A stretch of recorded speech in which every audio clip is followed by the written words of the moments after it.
അല്ല. അപ്പൊ നിലവില് 2 ഫോമാണ് നമ്മൾ ഈ എന്യൂമറേഷൻ ഫോം എന്ന് പറഞ്ഞിട്ട് കൊടുക്കുക. ഇതുപോലെ ഫോട്ടോ പതിച്ച 2 ഫോം ഉണ്ടാവും. ഇതാണ് നമ്മൾ പൂരിപ്പിച്ചിട്ട് BLO കൊടുക്കേണ്ടത്.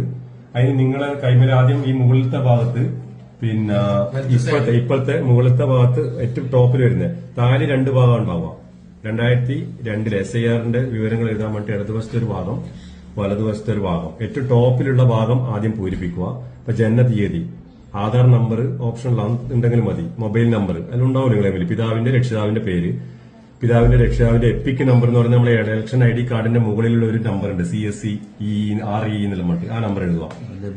മാതാവിന്റെ പേര്, മാതാവിന്റെ എപ്പിക് നമ്പറും ലഭ്യമെങ്കിൽ, പങ്കാളിയുടെ പേര്, ഭാര്യ ഭർത്താവ്, പങ്കാളിയുടെ എപ്പിക് നമ്പർ ലഭ്യമെങ്കിൽ.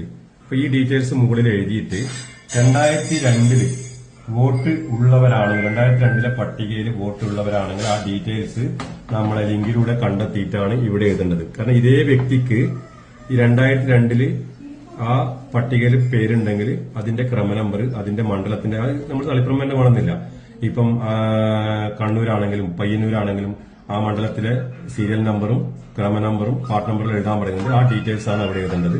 എന്തെങ്കിലും സംശയം ഉണ്ടെങ്കിൽ നമ്മോട് ചോദിച്ചാൽ നമ്മൾ പറഞ്ഞുതരാം. പിന്നെ അതിനുശേഷം റൈറ്റ് സൈഡിലുണ്ട്, ചിലപ്പോൾ ഈ സമയത്ത് ഈ വ്യക്തി ഗൾഫിലായിരിക്കും. ഇപ്പൊ ഈ പറഞ്ഞ വ്യക്തി ഗൾഫിലാണ്, അപ്പൊ അയാൾക്ക് ഈ കോളം പൂരിപ്പിക്കാൻ കഴിയില്ല. കാരണം 2002 ഇവിടെ വോട്ട് ഉണ്ടായിരുന്നില്ല, നാട്ടിലില്ലാത്തതുകൊണ്ട്.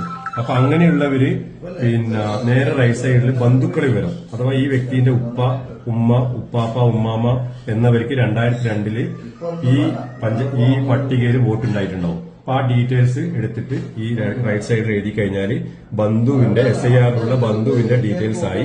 അത് പ്രകാരം ഒരു ഡോക്യുമെന്റും കൊടുക്കാതെ തന്നെ ഈ പട്ടികയിൽ ഉൾപ്പെടാൻ പറ്റുന്നതായിരിക്കും. അപ്പൊ ആ രീതിയിൽ കൈകാര്യം ചെയ്യാം. എന്തെങ്കിലും സംശയം ചോദിച്ചാൽ മതി.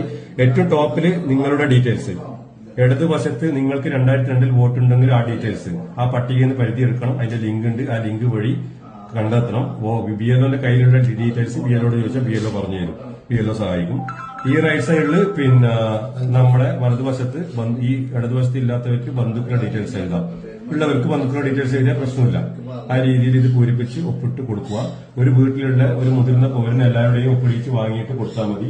പുറത്ത് നാട്ടിലിപ്പം വിദേശത്ത് എവിടെയും നാട്ടിലില്ലാത്തവരെ ഫോം നിങ്ങളുടെ കയ്യിൽ കിട്ടിയിട്ടുണ്ടെങ്കിൽ ആ ഡീറ്റെയിൽസ് നിങ്ങൾക്ക് പൂരിപ്പിച്ച് കൊടുക്കാവുന്നതാണ്. ഈ QR കോഡ് സ്കാൻ ചെയ്ത് ചെയ്യാൻ പറ്റുന്നതാണെന്നാണ് പറയുന്നത്. നമുക്ക് ചെക്ക് ചെയ്ത് നോക്കാം. ഓക്കെ, ഈ രീതിയിലാണ് ഈ ഫോം ഫില്ല് ചെയ്യേണ്ടത്.